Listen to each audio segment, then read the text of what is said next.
आचार्य जी, किताबों में प्रकृति तो सिर्फ यही इसी का नाम दिया गया है, आपसे पता चले। सर्वप्रथम प्रकृति ये है। अहंकार बहुत है ना, हमें लगता है ये सब प्रकृति है, हम थोड़ी ही प्रकृति है, हम तो कुछ और है। तो प्रकृति, कोई पूछे प्रकृति कहाँ है, तो कहे नदियां, पहाड़, पेड़ और पौधे और पशु, ये सब प्रकृति है। पहली प्रकृति तो तुम्हारा भेजा है, ये बुद्धि, ये स्मृति, ये सब प्रकृति है। बाकी तो सब बाद में आते हैं।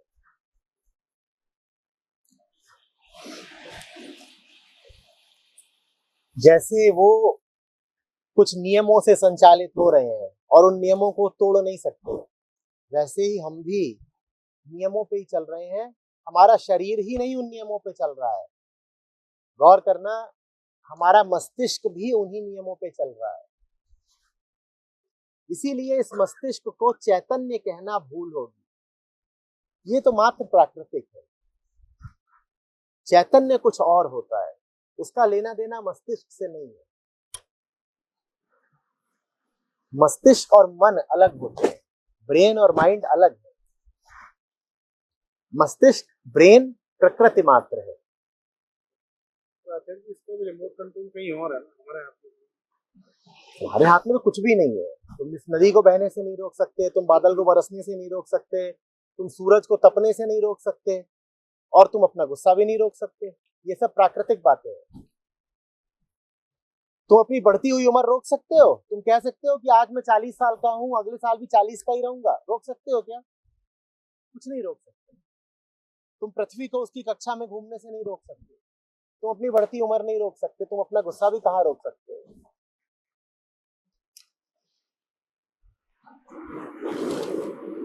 जो ऐसा हो जाए कि इन सब चीजों से जरा अछूता हो जाए, अपनी बढ़ती हुई उम्र से भी और अपने गुस्से से भी, उसको जानना कि वो पुरुष हुआ, वरना सब प्रकृति है। जो अपने क्रोध से भी हट सके और जो अपनी उम्र से भी हट सके, मात्र वो पुरुष हुआ, अन्यथा तो प्रकृति ही प्रकृति। प्रकृति इतनी खींचती क्यों है हमें अपनी तरफ? वो नहीं खींचती, आप जाते हो उसकी तरफ। उसको क्या करना है? पानी है, तो उसकी आवाज कुछ नहीं उसकी आवाज है। आपके कान सामाजिक शोर से उबे हुए हैं, इसलिए आपको ये आवाज बहुत प्यारी लग रही है। 10 दिन यहीं बैठ जाओ तो भागोगे, कब शोर मचाता है। नहीं, अकेलापन नहीं, कुछ और कह रहा हूँ। प्रकृति में कुछ खास नहीं है। तुम धुएं और शोर और प्रदूषण में पड़े रहते हो, इसलिए यहाँ पे तुम्हें बहुत कुछ खास लगता है। यहाँ क्या खास है? यहाँ क्या खास है? प्रकृति में कुछ बहुत खास होता है। तो जितने लोग प्रकृति के पास रहते थे वो सब फिर बुद्धि हो गए होते। उत्तराखंड की पूरी आबादी,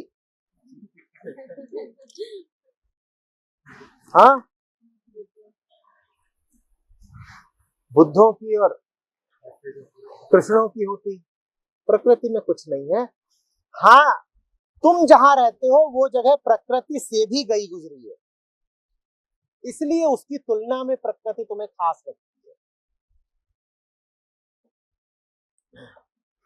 बात समझ में आ रही है? इसलिए आदमी बार बार जंगल की ओर, पहाड़ की ओर, नदी की ओर भागता है, क्योंकि हम बहुत घटिया जगहों पर रहते हैं, बस तुलनात्मक रूप। ये एक सामान्य साधारण जगह है, पर जो नर्क में रहता है उसको ये जगह भी बहुत, अरे बाप रे, यही स्वर्ग है, यही स्वर्ग है। क्या स्वर्ग है? नहीं, ये स्वर्ग है, तुम पहाड़ हिमालय की चोटी पे चढ़ जाओ, वहां भी स्वर्ग नहीं है। क्या है? बर्फ है, पत्थर है, उसमें ऐसा क्या है कि पागल हो रहे हो? तो ये सब जो तुम वृतांत पढ़ते हो कि मैं फलाने सरोवर पे पहुंच गया और बस मैं समझ गया कि यही तो स्वर्ग है, हाँ, या कि कहा जा रहा है कि अगर जमीन पर कहीं स्वर्ग है तो बस कश्मीर में है, कश्मीर में है। ये सब बातें अतिशयोक्तियां हैं। हाँ, तुम परेशान हो तो नर्क है, और तुम परेशानी से छूटने के ख्वाब ले रहे हो तो स्वर्ग है। और जब परेशानी से छूट ही गए तब ना नर्क है ना स्वर्ग है।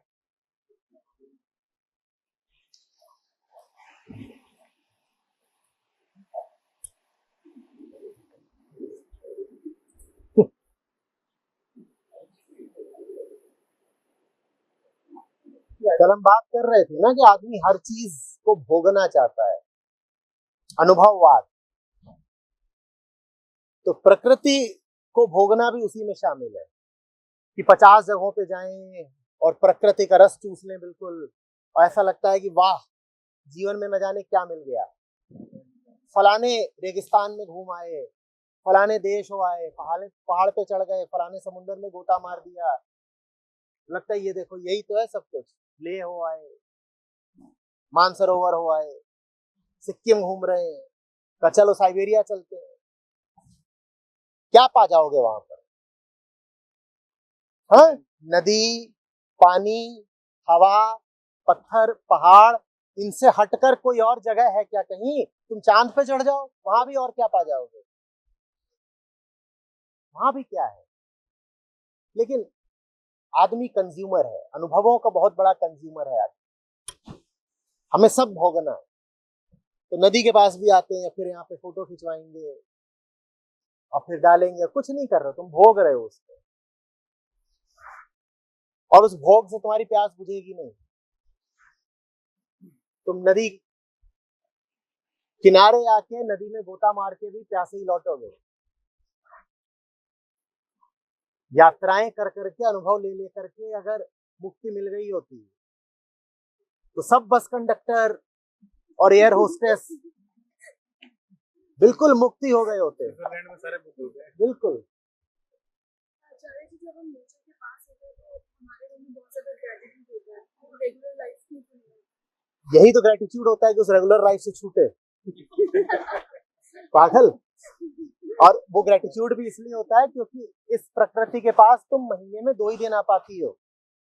28 दिन वहां नौकरी बजाती हो, फिर 2 दिन यहाँ आती हो, तो मन में बड़ा धन्यवाद उठता है कि 2 दिन के लिए सही नरक से छूटे। यही तुम्हारा सब वहां से धंधा पानी बंद कर दिया जाए, हाँ, क्या वहां से तुम्हारी रोजी रोटी नहीं चलेगी, यहीं पे बसो, फिर देखते हैं कि कितना तुम में ग्रेटिट्यूड रहता है। पहाड़ी सारे भागते हैं मैदानों की ओर, शहरों की ओर, कि दिल्ली पहुंच जाए और नौकरी मिल जाए। तुम यहाँ को भागते हो, जो जहां है वहीं असंतुष्ट है। पहाड़ी गांवों में चले जाओ, वहां तुमको जवान लोग बहुत कम मिलेंगे, सारे जवान कहाँ गए? लेकिन अच्छा है, जो लोग शहरों में धूल में और शहरों के कुचक्र में फंसे हुए हैं, उनको प्रकृति के पास आना चाहिए। इसलिए नहीं कि प्रकृति उन्हें कुछ दे देगी, इसलिए कि यहाँ आएंगे तो उन्हें पता चलेगा कि शहर कितना बड़ा नर्क है।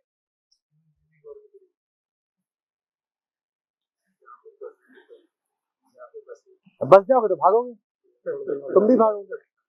बस जाओगे तो भागना पड़ेगा। एक्सपीरियंस है इसलिए अच्छा लगा। वही, तुम भोगने आते हो, वहां भोग रहे थे, वो जिस चीज को भोग रहे हो कड़वी लगने लग गई है, तो यहाँ आओगे, कुछ दिन इसको भोगोगे, फिर ये भी कड़वा लगने लगेगा। अरे कुछ दिन छोड़ दो, अभी घंटे भर यहाँ खड़ा रहना पड़ जाए, तुम्हें कड़वा लगने लगेगा। ये कहोगे ठंड हो गई, अंधेरा हो गया, चाय पिला दो। चलिए, जो सेंसिटिव लोग होते हैं उनको ज्यादा दुख क्यों फील होता है? उनको पता चल जाता है कि दुख इतना है, उनका दुख प्रकट हो जाता है। बाकियों का दुख अप्रकट रहता है, उनको भीतर भीतर दीमक की तरह खाता है। जिनको तुम कहते हो सेंसिटिव लोग, वो पीड़ा के प्रति सजग हो जाते हैं, बाकी अपनी ही पीड़ा के प्रति सोए हुए रहते हैं। पीड़ित तो सभी है। Suffering is a teacher. A teacher, a messenger. Pick up call.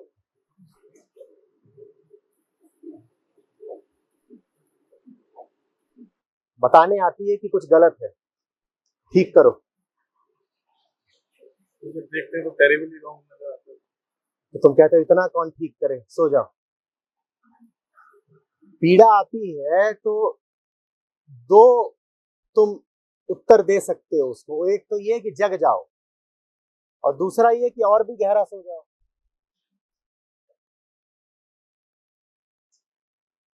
ये तुम्हारे ऊपर है कि तुम क्या उत्तर देना चाहते हो। इनिशियल ग्लिम्स के बाद सोना बहुत मुश्किल है। अरे हम कुछ भी करके दिखा सकते हैं।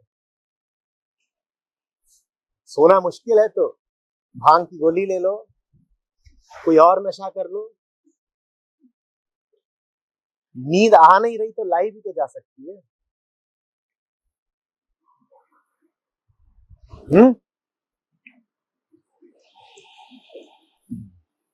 डायरेक्ट परसेप्शन में आप क्या परसीव कर रहे हो? कुछ नहीं। डायरेक्ट परसेप्शन का मतलब ही है कि परसीवर नहीं है। इनडायरेक्ट परसेप्शन क्या होता है? जिसमें परसीवर बीच में बैठ गया है। परसीवर अपने माध्यम से देख रहा है।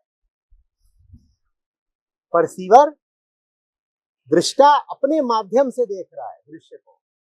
तो वो दृश्य क्या देखेगा? खुद को ही देखेगा। जैसे मेरी आंखों के आगे मैं ही खड़ा हो गया हूं, तो मुझे क्या दिखाई देगा? सदा मैं ही तो दिखाई दूंगा। ये हमारा सामान्य दर्शन होता है। हमारी आंखों के आगे हम ही खड़े होते हैं। डायरेक्ट नोइंग में एनालिसिस चल रहा होता है। डायरेक्ट नोइंग में नोअर नहीं होता। एनालिसिस कौन करेगा?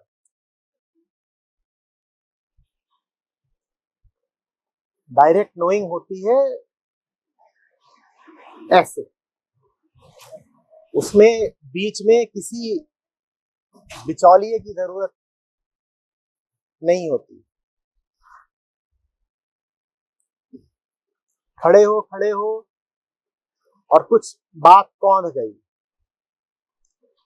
ये है डायरेक्ट नोइंग या डायरेक्ट लिसनिंग या डायरेक्ट परसेप्शन, जो भी बोलो।